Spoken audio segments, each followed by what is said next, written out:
자, 안녕하세요. 자, 오늘 또 시 한 편 같이 감상을 해보려고 합니다.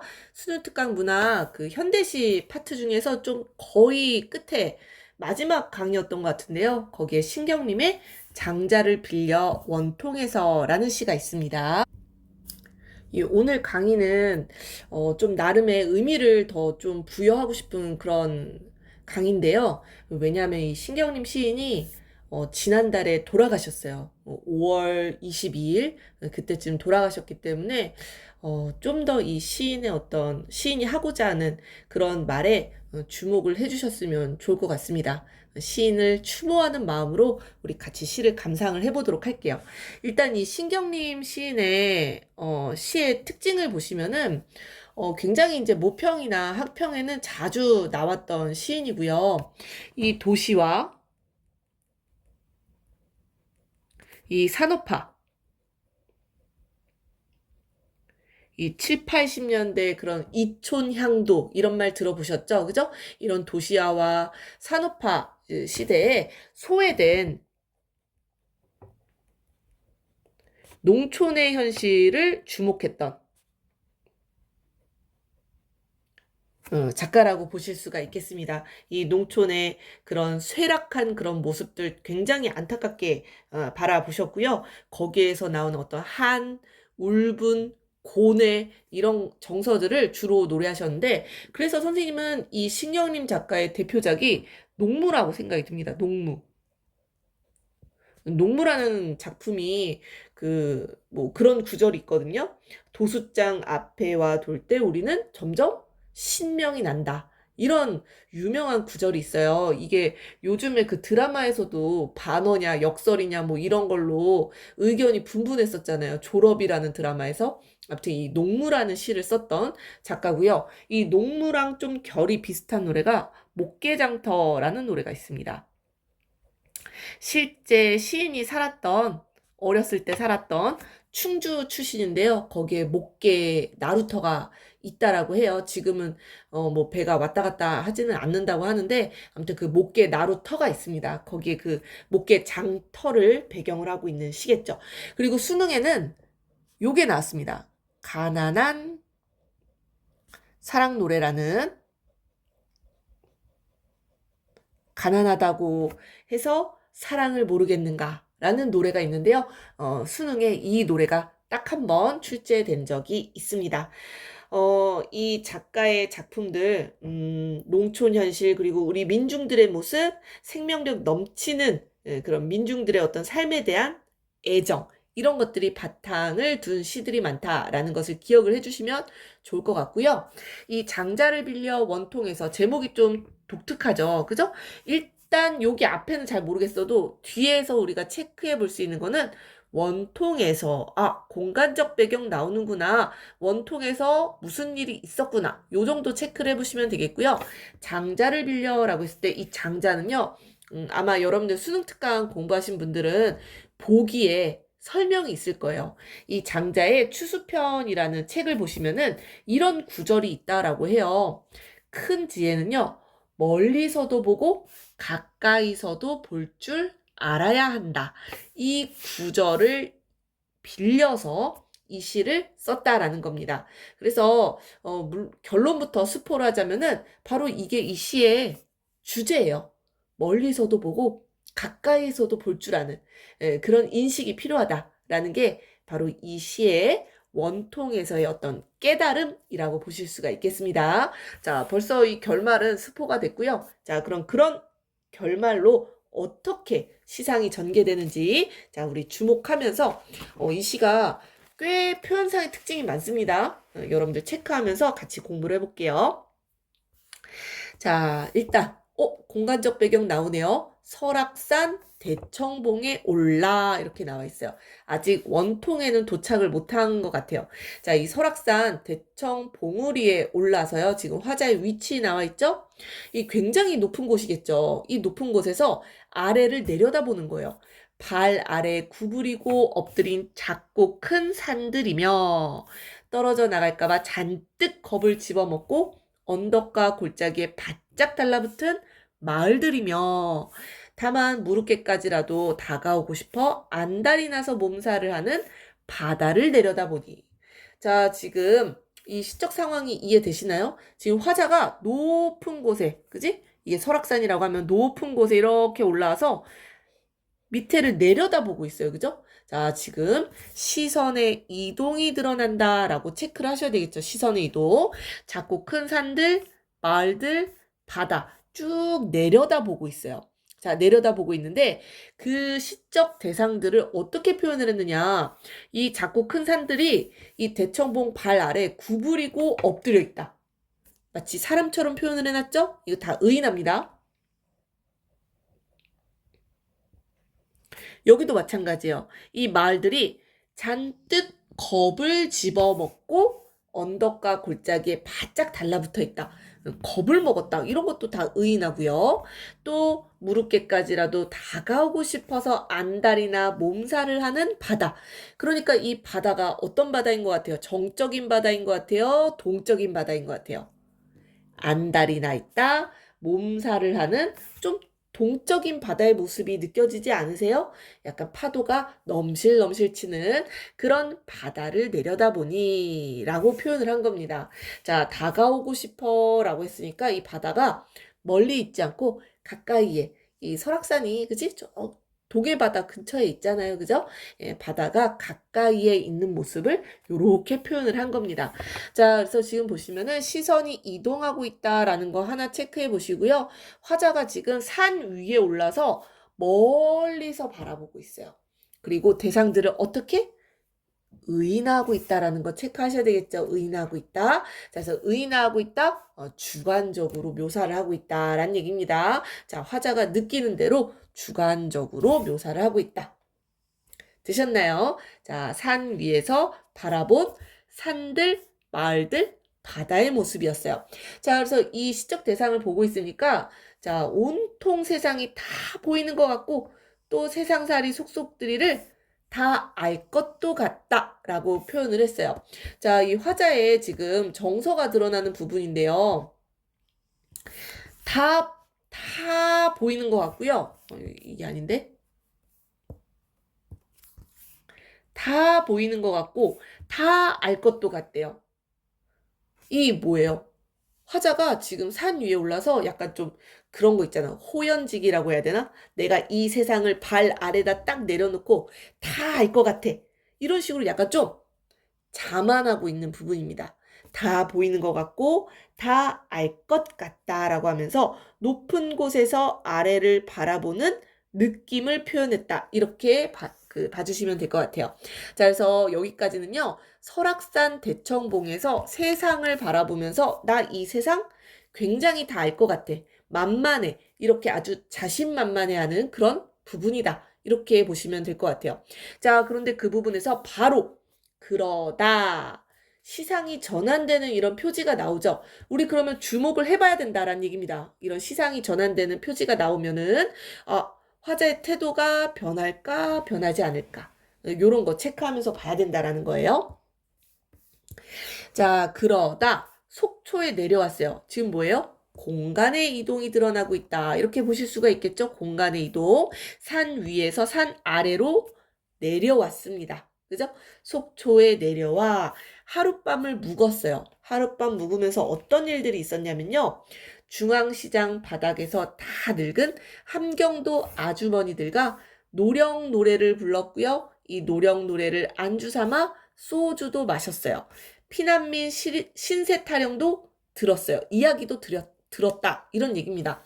자, 지금 속초에서도요. 좀 더 구체적인 지명이 나오죠. 중앙시장. 실제로 있습니다. 속초 중앙시장에 그 유명한 먹거리가 있잖아요. 닭강정. 그죠? 선생님이 뭐 브랜드 명까지는 얘기 못하겠고 아무튼 속초 중앙시장에 닭강정 굉장히 유명한 집이 있는데요. 자, 아무튼 이 시장이라는 공간 이 서민들의 삶의 공간이다라고 보실 수가 있겠죠. 그리고 이 시장에서 물건을 팔면서 생계를 이어나가는 굉장히 서민적인 공간입니다. 그죠? 자, 지금 산 위에서 산 아래 그것도 가장 이 서민들의 삶과 밀접해 있는 공간에 와 있다. 이렇게 보실 수가 있겠죠. 거기에서 만난 대상이 누구예요? 함경도 아주머니들이에요. 자, 함경도라는 지명이 또 나왔죠. 자, 이 사람들은 이 속초가 고향이 아니에요. 그죠?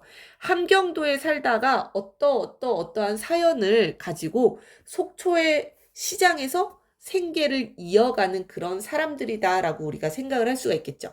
자, 그래서 이 함경도 아주머니들이 부르는 노령 노래. 이 각주가 달려 있는데 그냥 함경도 지방의 민요 요 정도만 나와 있어요. 근데 여러분들 앞뒤 맥락을 잘 살펴보시면 이 노래가 과연 굉장히 밝은 노래일 것이냐 아니면 좀 슬픈 애환의 노래일 것이냐 어디에 가까울 것 같아요? 그쵸. 이 노래는 애환에 가까운 노래일 거예요. 분명히 슬픈 노래일 것이다 라고 우리가 추측을 해보실 수가 있겠습니다. 뭐 거기까지 추측 못해도 상관은 없지만 아무튼 이 노령 노래가요.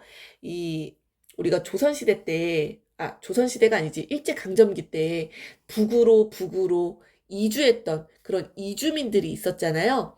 이 노령 노래는 러시아 연해주로 이주한 그런 실향민들의 애환을 담고 있는 노래다라고 이야기를 해요.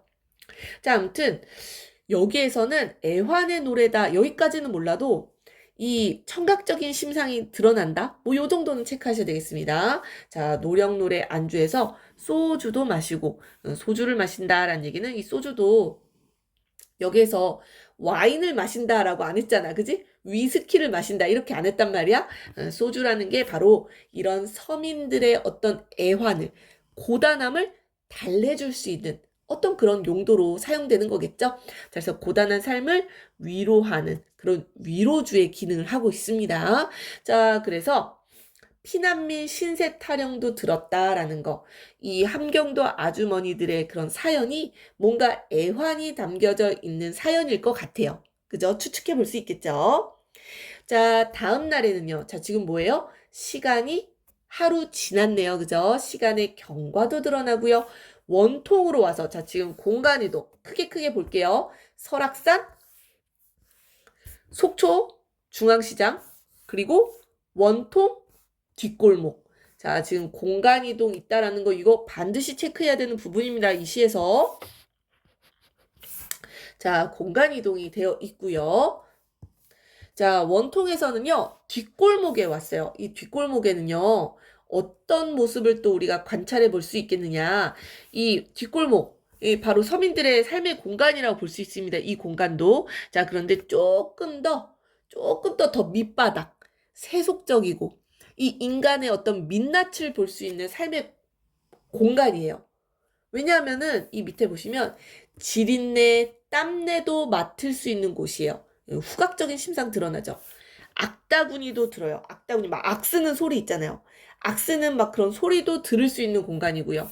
싸구려 하숙이 있는 공간인데 마눌장수와 실랑이도 할 수 있는 공간이고요. 그죠? 굉장히 밑바닥의 그런 느낌이 드시죠. 그죠? 젊은 군인 부부 사랑 싸움 질 소리에 잠도 설치고 보니 라고 했어요. 자, 바로 이 원통의 뒷골목, 바로 이 인간들의 민낯을 속속들이 볼 수 있는 그런 공간이다 라고 보실 수가 있겠죠. 그리고 이 공간에서 우리가 관찰하고 있는 대상, 마늘장수 등장하고요. 젊은 군인 부부 등장한다 라는 거 체크해 보시면 될 것 같습니다. 자, 그랬더니 뭐예요? 세상은 아무래도 산 위에서 보는 것과 같지만은 않다라는 깨달음을 얻고 있지. 그지? 자, 크게 한번 볼까요? 설악산 대청봉에 올랐을 때는 다 보이는 것 같고 다 알 것도 같았잖아요? 그러다 시상 전환이에요. 산 아래로 내려왔어요. 속초, 원통. 좀 더 사람들이랑 가까이 다가가서 사람들의 모습을 보니까 어떻게? 산 위에서 보는 것과 같지만은 않았다라는 얘기입니다. 자, 선생님이 오른쪽에다 조금 정리를 해놨는데요. 자, 높은 곳에서 바라본 세상. 우리가 이런 거를 거시적인 관점에서 바라본다. 이렇게 이야기할 수 있어요. 거시적이다. 크게 보는 거죠. 그랬을 때는 다 알 것 같았다라는 얘기예요. 그런데 조금 더 산 아래로 내려와 가지고는 이 평범한 서민들의 삶의 모습을 속속들이 미시적으로 바라봤다라고 이야기합니다. 미시적으로 아주 세세하게 바라봤다라는 얘기예요. 그래서 그런 모습들을 봤더니 가까이에서 세상 경험을 한 결과, 세상을 관찰한 결과 깨달음, 바로 인식의 전환이 드러나는 부분입니다. 이 시의 주요한 특징이다라고 보실 수가 있겠죠? 자, 화자의 깨달음, 인식의 전환이 드러나는 부분. 자, 공간적 배경 다시 한번 체크해 볼까요? 아이고. 바로 산 위에서 산 아래. 대조되죠. 화자의 관점이 거시적에서 미시적으로 대조되는 모습이 또 그려집니다. 자, 맞나요? 맞죠? 그죠? 그리고 또 한 가지 체크를 해보자면요. 이 산 아래 서민들의 삶의 모습을 묘사할 때 두드러지는 감각적 이미지가 있습니다. 뭘 것 같아요? 그쵸? 이런 청각적인 심상, 그죠? 또 이런 후각적인 심상. 잘 드러난다. 이렇게 보실 수가 있겠죠. 감각적 이미지를 사용했다라는 거. 자, 그래서 속초와 원통에서 바라본 세상의 모습, 거기에서 깨달음을 얻고 있어요. 산 위에서 보는 것과 같지만은 않구나라는 거. 세상살이가 단순하지만은 않다라는 겁니다. 자, 그래서 마지막 세 줄이 어떤 주제를 딱 압축적으로 전달하고 있는 부분이에요.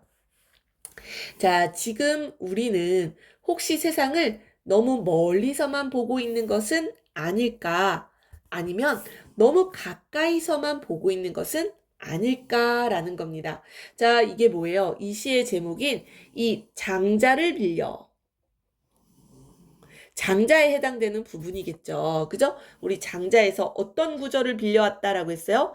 큰 지혜는 멀리서도 볼 줄 알고 가까이에서도 볼 줄 아는 것이다 라는 구절을 빌려왔잖아요. 바로 그런 깨달음을 얻고 있는 부분입니다. 자, 그러면서 화자가 나는이라고 이야기를 하지 않고 우리는이라고 표현을 했어요. 우리는. 자, 우리는 이거 1인칭이기 때문에 시적 화자가 시의 표면에 등장한다, 등장하지 않는다? 등장한다라고 볼 수 있습니다. 시의 표면에 지금 화자가 등장을 하고 있고요. 근데 화자는 우리라는 표현을 통해서 화자뿐만이 아니라 이 시를 읽고 있는 독자들까지 끌어모으고 있습니다. 바로 이런 성찰과 깨달음의 주체를 확대하고 있는 어떤 효과가 있어요? 바로 이 시의 깨달음의 보편성을 획득하는 그런 효과가 있다. 이렇게 보실 수가 있겠습니다. 자, 우리는 이라는 표현을 통해서 바로 이런 성찰과 깨달음의 주체를 확대하면서 이런 주제의 보편성을 획득하고 있는 부분이에요. 자, 그래서 나뿐만이 아니라 우리 모두 이 세상을 너무 멀리서만 보고 있는 것은 아닐까? 여기서 멀리는 앞에 나온 설악산 대청봉을 의미한다라고 볼 수가 있겠죠? 또는 뭐예요? 너무 거시적으로 보고 있지는 않은가? 너무 가까이에서만 보고 있는 것은 아닐까? 가까이 속초, 원통 또는 미시적으로 바라보고 있지 않을까? 라는 의문을 던지면서 시가 마무리되고 있습니다. 자, 이렇게 의문의 형식으로 시를 마무리하면 어떤 효과가 있겠어요? 그쵸? 이런 물음의 형식을 반복해서 또 사용을 했잖아요. 반복해서 사용을 함으로써 시적 의미를 강조하는 효과도 있고요. 운율감, 그리고 마지막 부분에 이렇게 물음의 형식을 사용하고 있기 때문에 시적 여운을 줄 수 있다. 이렇게 봐주실 수 있겠습니다. 자, 그래서 이 시의 시적 의미는 무엇이냐? 바로 이런 삶을 바라보는 관점이 너무 멀어서도 안 되고요. 너무 가까워서도 안 된다라는 얘기입니다. 어때야 된다라는 거예요? 다양해야 한다. 균형 잡혀야 된다. 그 거시적인 관점과 미시적인 관점이 조화를 이루어야 함을 이야기하고 있다. 이렇게 봐주실 수 있을 것 같아요. 그래서 세상을 바라보는 관점에 대한 시였습니다. 세상을 바라보는. 그래서 세상을 바라보는 균형 잡힌 시선의 필요성을 화자가 깨달았다. 이렇게 봐주실 수 있을 것 같습니다. 자, 시를 거의 다 봤는데요. 우리 표현상의 특징 하나만 더 체크해 볼게요. 자, 이 노래가 한번 쭉 읽어보면은 약간 그 운율감이 마지막 부분에서 좀 드러난다라는 느낌이 드셔야 돼요. 뭐뭐며, 뭐뭐며, 뭐뭐며, 또 뭐야? 뭐뭐고, 뭐뭐고, 뭐뭐고, 뭐뭐고, 뭐뭐하니, 뭐뭐하니, 뭐뭐, 리을까? 리을까? 이런 식으로 뒷부분에서 사용되는 어미들이 일정 어미가 반복되고 있다라는 게 여러분들 보이셔야 됩니다. 자, 선생님이 여기 이렇게 써놨죠. 그죠? 자, 연결어미. 요런 거, 그지? 선지 하나 내고 싶단 말이야. 자, 연결어미. 뭐뭐이며, 뭐뭐하니, 뭐뭐하고. 이렇게 연결어미가 반복되는 부분, 그리고 마지막에 요 부분은 종결어미죠. 종결어미 리을까 의문형 종결어미입니다. 그죠? 자, 이게 반복이 되면서요. 이 시의 전체적인 리듬감을 부여하고 있다라는 거, 요런 거 하나쯤 체크해 보시면 좋을 것 같아요. 표현상의 특징, 선생님이 그 시험 문제를 낼 때 요런 거 선지로 하나 꼭 내고 싶어요. 그죠? 선생님이라면 낼 것 같습니다. 시험에.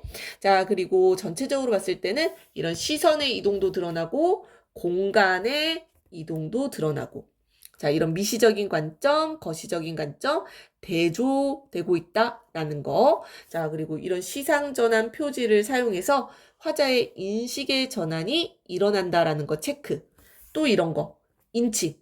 우리는 이라는 표현, 그죠? 화자와 독자를 모두 아우르는 표현을 사용해서 이런 주제의 어떤 보편성을 획득하고 있다. 이런 것들 꼭 체크해 보시면 좋겠습니다. 자, 마지막 박스글 읽으면서 마무리해 볼게요.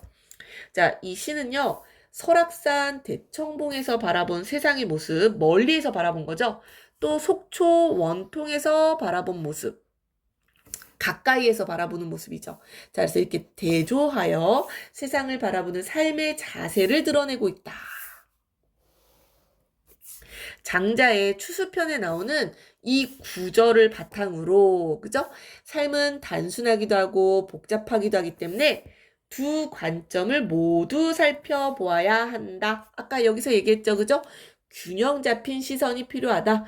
두 관점의 조화가 필요하다라는 것을 깨닫고 있는 노래입니다. 자, 그래서 세상을 바라보는 관점에 대한 깨달음을 노래한 굉장히 좀 철학적인 노래네요.